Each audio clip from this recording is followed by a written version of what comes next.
Hello, Seekers and Guardians. Welcome back to another video. There was this article that says, with the headline, Kingdom Hearts. What are Keyblades? And typically I always say that Keyblades are swords that can act like keys, that can unlock anything and pretty much everything, like chests, worlds, people's hearts. That's how I always explain what are Keyblades. But I am very much interested in what this article has to say.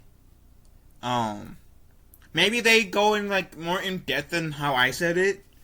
But so I'm very much interested to a point where I had to make a video about this. Yes, I'm making a video about this. Don't trust me. Anyways, let's read, shall we? The Keyblades are the most iconic aspects of Kingdom Hearts, but where did they come from? With games being such a visual medium, it only makes sense that the most prominent aspects of them have to be designs that sticks with us. They have to both be something that never tires us out while playing, but also becomes an icon of game that can stretch beyond the singular play. With Kingdom Hearts, that would be Keyblades, likely one of the most recognizable weapons in all of gaming. Visually, they're funny and pretty self-explanatory concept. The Keyblades has two parts, the key and the blade. Nothing is ever that simple in Kingdom Hearts though, is it? Excuse me? Of course not. And with the Keyblades being the heart of every game, there are plenty of lore to them that is stripped fed to us over literally decades. That is true. So let's go into the brief history of the Keyblade, shall we? The chronologically of Kingdom Hearts is far from chronological. That's true. That's not just due to many of the games not following in a sequential order of their release, but also because of the terrifyingly complex time travel system that makes tracking actual historic events a bit difficult. And so it's a little easier to discuss the beginning as established before the Dark Seeker saga, which is the mainline game's incumbents. Long before Sora, Aqua, and even Xehanort, there was the Master of Masters. Fitting with the Keyblade incomprehensible nature, the Master of Masters simply says he doesn't know where they came from. They always existed for him and others. He does have his own way of creating Keyblades, which involves reaching into the heart of an individual and physically extracting their Keyblade, manifesting into reality. From here, Keyblades spread across the world of Daybreak Town, until suddenly the Master of Masters vanished. Note, hearts in Kingdom Hearts are a distinct part of a person that is both physical and metaphorical, though it is distinct from the anatomical heart. However, Kingdom Hearts also has a concept of souls and body, so it's important to go off in game definitions. So, and I will also have the link to this article in the description, so if you guys want to read this, you guys can.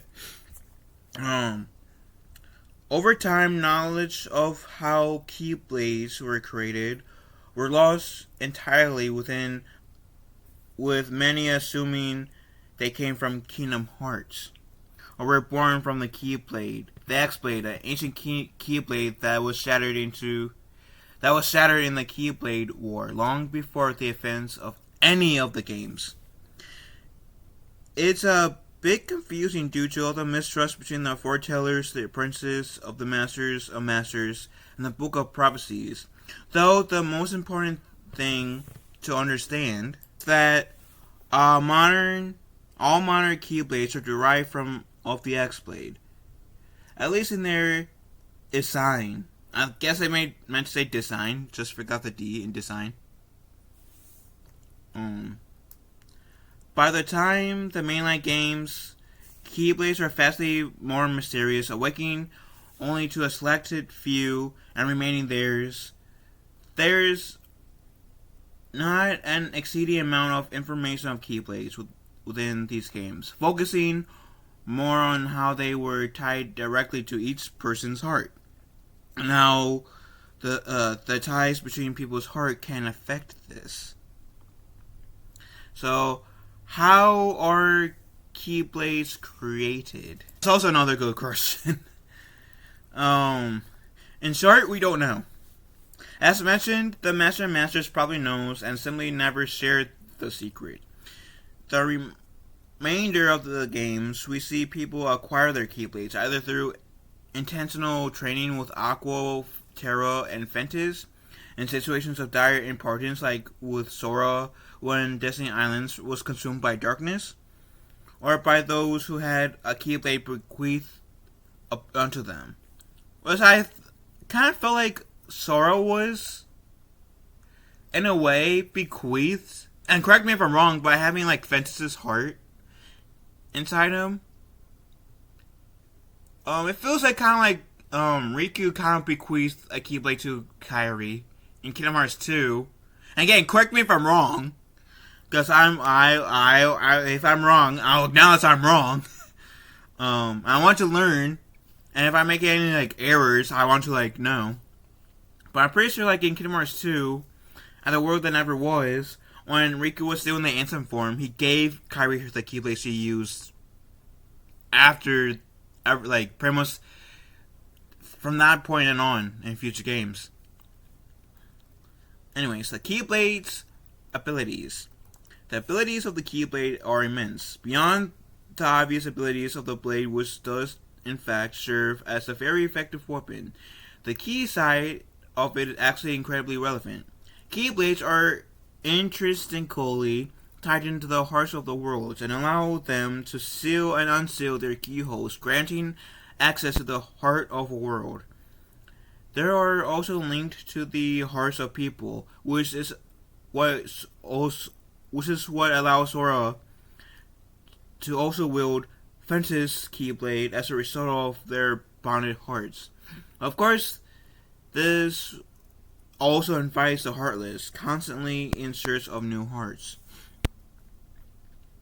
Beyond this, Keyblades are also natural vessels for magic. Magic is an incredibly detailed system within Kingdom Hearts due to the shared lore aspect from both Disney and Final Fantasy, though Keyblades are still capable of amplifying these powers and directing them. Keyblades also allow one to use the power of waking, provided they possess the power themselves. In short, this allows one to travel across the heart of worlds and people through incorrect usage has dire consequences. And then the forms of Keyblades, which is very interesting. Okay, so the forms of Keyblades. While it is often seemed like Sora can equip different Keyblades through the games, this is not actually the case. Instead, it is always his very own Kingdom Key, but with a different key chain attached. So, I do have Sora's Keyblade, and the keychain kind of like broke, but it has Mickey Mouse's like the Disney symbol on the end, right? So this is Sora's Keyblade for those of you who might be somewhat new to the Kingdom Hearts universe, or like never played a Kingdom Hearts game before and watching this video for the first time ever. This is Sora's Keyblade. Yeah, and at the end you guys will see a Mickey Mouse symbol. So yeah. In these change forms, the Keyblade can take on an entirely unique form and gain new abilities. However, Keyblades can also undergo a form change that allows them to alter their effect and appearance dramatically without the use of a keychain. This is first seen in Kingdom Hearts 2, where Lingering Wills turns their own Keyblade into cannon, whip, and plenty more. In Kingdom Hearts 3, Sora can change his Keyblade's form as well, ranging from guns and cannons to a frying pan. That is true. Note, in Kingdom Hearts 3, Keyblade transformation known as form changes as introduced. Despite the similar name, these are distinct from drive forms, which are tied instead of Sora's clothes in Kingdom Hearts 2. Among this, Keyblades can also turn into vehicles, skin to glider to zone in Birth by Sleep. Despite the name, Keyblades can turn into plenty of things that are neither a key nor a blade. Prominent Keyblades and their wielders. Through the original Kingdom Hearts plays of Keyblades are being exceedingly rare. This is a reality due to Sora being one of the few that still holds one, rather than the only one. The games expand the roster of Keyblade wielders, and with each entry, and just about all of them are important, in some form or another. Sora and the Kingdom Key, which again is this Keyblade. Sora, beloved protagonist of the series, is rather ironically the least aware of just about anything going in the universe. His primary goal above all else is protecting his friends, no matter the cost. The purity of heart is possibly the reason he was given the Kingdom Key. One that has the ability to seal the gate between the realms of light and dark. In the grand scheme of things, Sora isn't actually special. He just has a purity of heart that he joins with others by chance and fixes things by choice. So Xehanort and the Gazing Eye, which I don't have that Keyblade, sadly. Though Xehanort as a character may well be finished, there is still plenty of mystery surrounding him. The events of his past are nearly murky, and splitting himself into 13 different parts has made it a tad difficult to pin his exact personality and even his goals. At his base, he wants to bring balance by watching existence in darkness to allow it to start it over, which is a bit dramatic. Through most of the series, he wields a Gazing Eye Keyblade, one of the primary Keyblades of the Master of Masters that supposedly allows him to see everything that its user sees. Masters of Masters and the creation of the Keyblade. To give a profile of the Masters of Masters is basically impossible at the moment. Everything the man says is a riddle, and how much he says that is actually true, or if it has even happened yet, is discernible. All the same, everything linked back to him. Though the Gazing Eye is a primary Keyblade, he passes it on his favorite apprentice, Luxu. The proliferation of Keyblades was an act of his own, and he likely remains as the only person who truly knows how the Keyblades came to be in the first place. The X-Blade. In the grand history of it all, there's no actual knowledge of how the X-Blade came to be beyond legends. The same is true about Kingdom Hearts. The very concept in the prophesized both to protect and counter after the Keyblade War. It was shattered into 20 pieces and has had multiple wielders across its existence. Most prominent of them has to be Xehanort, who has frequently summoned Kingdom Hearts itself with it, and Sora in his final encounter with Xehanort. So that's their little what was a Keyblade and some of like the special abilities and stuff like that. So I showed you guys I got the Kingdom Key, which I showed multiple times on this channel. I want to say multiple times, something like 2.